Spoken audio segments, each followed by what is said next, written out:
Good evening. Hello, everyone. I hope you are all well. My name is Ruth. This is my first time on this channel. This is my first video on YouTube.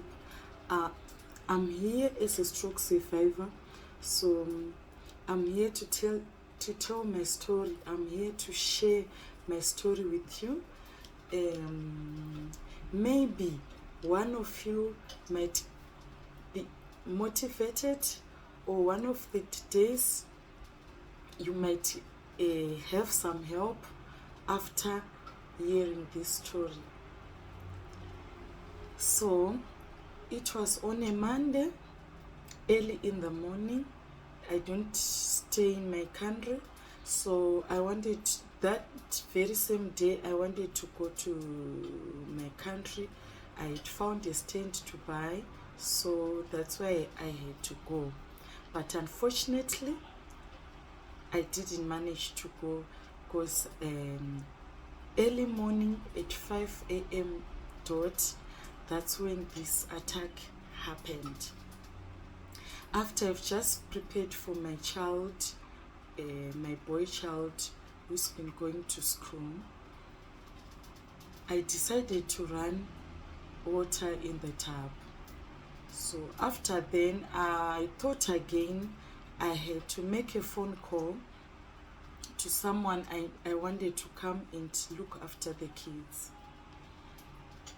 So by the moment I took my phone and tried scrolling so that I could go on WhatsApp, that very moment, that's when this happened. My right hand just stopped working, like it was remote controlled. It got numb, and my left hand as well. So my phone got stuck in my left hand. Then after a few seconds, my child, he called me. Since his driver was already outside, he picks him at the door. So as usual, normally we kiss each other and we say our goodbyes. So he called me, mommy, I'm leaving, my driver is outside. I couldn't respond, but I could hear him. In that very moment, my half body was on the bed, the other half was lying on the floor. So when he didn't hear me answering back, he called me for the second time. I couldn't respond again. Then he called me for the third time. In that moment, he told me that he was leaving for school. Then he couldn't hear anything again, and it was good, guys. A miracle happened since my child was very young. He decided to come to the bedroom to check up on me. Then he found me there lying, and I couldn't help myself. He tried talking to me. I couldn't respond, but I could hear what he was saying. I could only blink my eyes, and already tears were running down my face. He called me, said, Mama, are you okay, or you're pranking me? If you're pranking me, please just talk, because already I'm late. My driver is outside waiting for me. I didn't say anything. I could only blink my eyes. He said again, Mom, please stop it. Stop with the pranks. I have to go. Then that's when he saw that something was not right. He said, can I please take the phone from you? And there's nothing. There's no response. He took the phone, he grabbed it forcefully from my left hand since it was stuck there. And then immediately he scrolled on WhatsApp. He phoned his dad. He only said 3 words. He was like, Daddy, come back. And he said for the second time, Daddy, please, just come back immediately. He said for the for the third time, Daddy, please, if you can hear me, just leave everything and come back home. Then he hung the phone. He left the room, went down to tell his driver what has happened. He told him, please, may you please wait. My mom just fell. I don't know what is happening. She's not saying anything to me, but I phoned my dad. Can you please wait just for a few minutes and see if he's coming? Came back again running, and there's stairs on the way outside coming to the kitchen side. He ran, came back into the bedroom. He saw me again. I was just lying there, and he can't help me. He can't carry me. I'm just like that.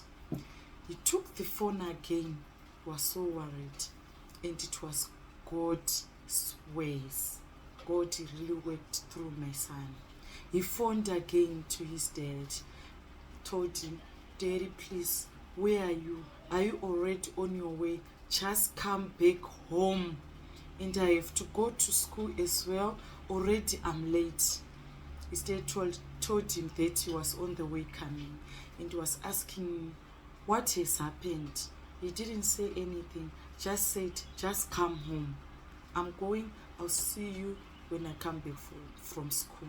He hung the phone, said, Mama, I'm not going, because already this driver was hooting, and he kept on hooting.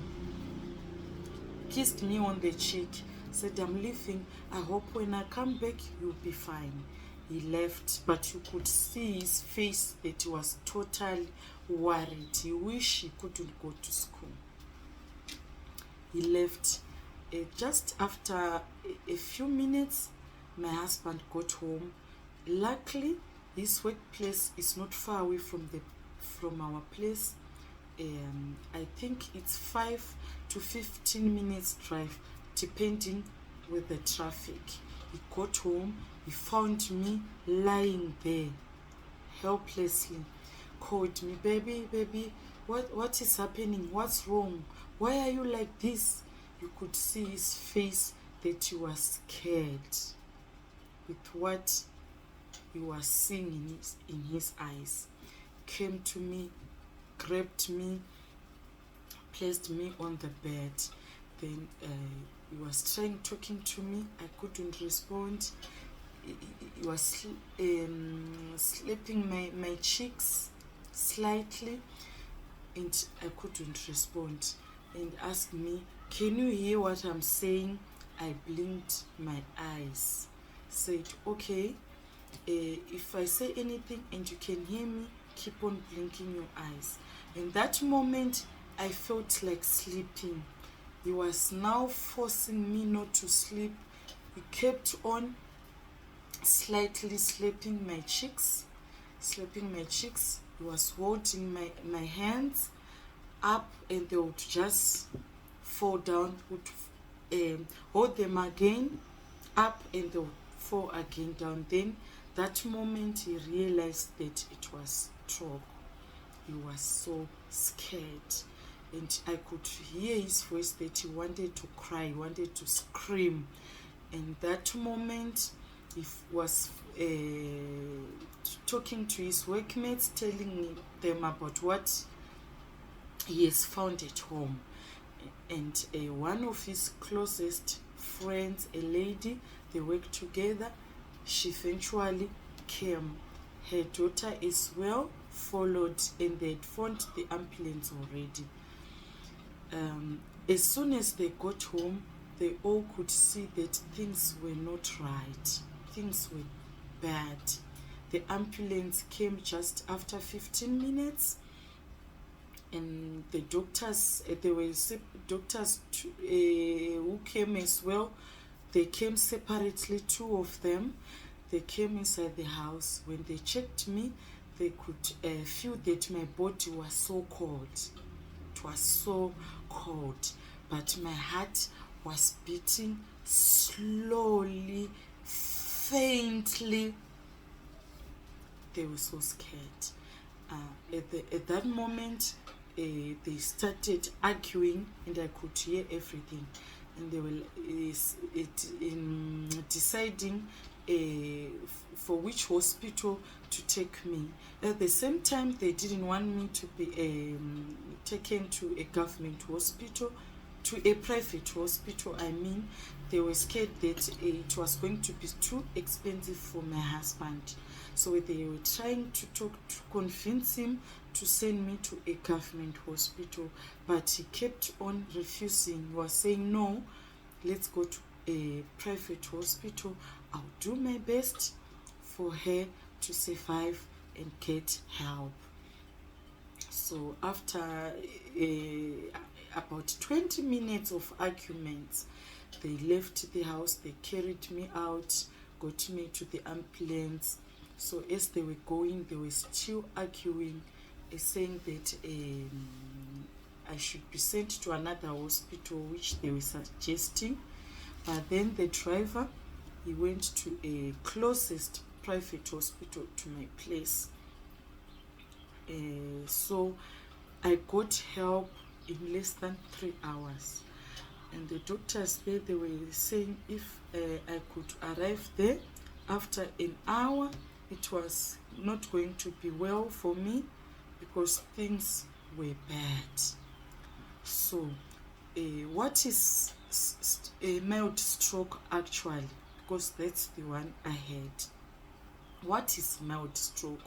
Mild stroke is also known as a transient ischemic attack, or TIA, a mini stroke, which is a temporary disruption in blood flow to the brain that doesn't cause permanent brain damage. TIA is just a brief blockage of blood for a part of the brain, spinal cord, or the thin layer of tissue at the back of the eye, which is known as retina. So that's the one I had. I'm ending here, guys. I hope we are going to listen to this story and you might get interested and get help as well. Some of you which experienced this attack which I had, or you will experience it in the future, I hope, guys, you keep on listening, you subscribe, you continue following this story as we go, guys, and share so that we learn more. I'll come next time with the other part of this story and share with you guys. Love you. Good evening. Don't forget to subscribe, share, and tell me what you think in the comment section, your thoughts as well. If you know anything about it, you can share as well in the comment section. I'll try to respond to everyone, and as we go. Love you, guys. Love you. Take care.